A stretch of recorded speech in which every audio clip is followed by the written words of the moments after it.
Assalamu alaikum yan uwana da abokan arziki. Da fatan dai koya na cikin ƙoshin lafiya. To ubangiji Allah ya samu dace duniya da lahira. Amin. Akwai wani labari da nake son na baku. Odo ba wani ya faru da shi ba, ni ce nan abin ya faru da ni. To shine na tuno nake son na baku labarin. So akwai wani bawan Allah da muka haɗu da shi. So ya nuna cewa yana sona. To sai muka yi exchanging din number namu, muka fara waya da shi. Wato gaskiya ba yaro bane ba, zan ce ya ɗara 40 haka. To kuma ya ce min ya taɓa aure, yana da ya guda ɗaya amma ba sa tare da matarsa. Shine na ce to ai wannan ba komai bane ba, kawai addu'a za mu yi Allah ya haɗa kanmu mu fahimci juna kafin mu je mataki na gaba ne da shi. To muna tare da shi haka irin dai yadda ya kamata. To lokacin ƙarshen shekara ya zo sai ya ce yana son ya yi tafiya, zai je yawon bude ido a can ma zai yi new year. Na ce to ba matsala. To ranar da zai tafi muka yi sallama ya wuce wasa. To ko da yaushe in yana can yana kira na ya ji ya nake, ya dan gaya mu wasu abubuwan da ya yi, irin dai magana dai tsakanin budurwa da saurayi. To bacin ya gama yawon bude idansa sai ya dawo. Da ya dawo sai muka dan samu matsala da shi. Na zo na daina kiran shi, bana kiran shi gabaki daya, amma shi yana kira na. Idan ya kira ni ban fiye dagawa ba, don kwata-kwata na zo na bana ma daga wayansa gabaki daya. A WhatsApp ma bana mai magana, bana mai message. So kawai na bar shi ne shi ya ta maganin shi kadai. To da ya ga cewa ba zan kula shi ba, sai shi ma ya zo ya daina kira na. Ni ma ban ƙara bibiyanta kansa ba. Shikenan an ɗan kwana biyu ban neme shi ba, bai neme ni ba.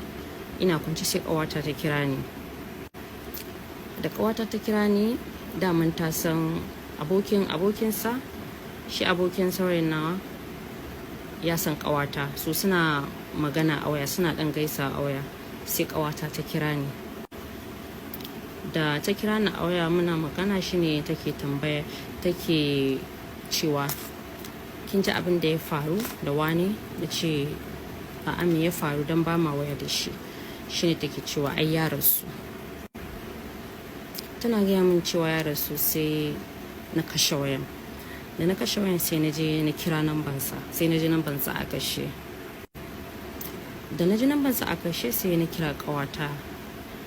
Na ce ya rasu. Ta ce mai abokin shi da suke waya tare ke gaya mata. Sai na ji wani iri a raina, sai na ji wani irin da na sani ko nadama a cikin raina, saboda ni ina nan ina fushi da shi. Ashe wanda ma nake fushi da shi ya riga ya koma ga Allah, ya rasu, ni ban ma sani ba. Sai kawata take ce o ba kwa waya ne? Na ce kwana biyu muna dan faɗa, ko na share shi ba ma waya. Ta ce ai wallahi ya rasu. Na ce inna lillahi wa inna ilaihi raji'un.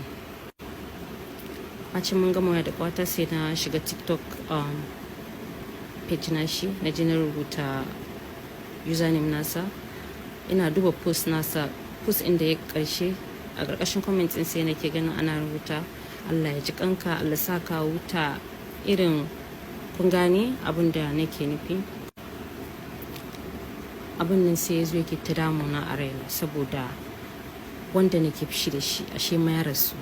Ni ina ne ina fushi da shi ashe ma ya rasu, ni ban ma sani ba wallahi.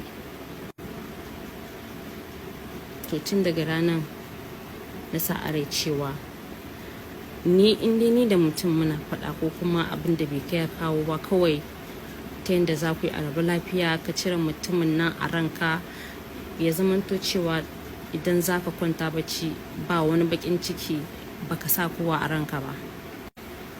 Saboda mutuwan bawan Allah nan ya girgiza ni sosai saboda sai da ne wajen shekara ina ta nadama a cikin zuciyata na ce o Allah, wanda ma nake fushi da shi ashe ma ya rasu. Allah ya sa mu cika da imani.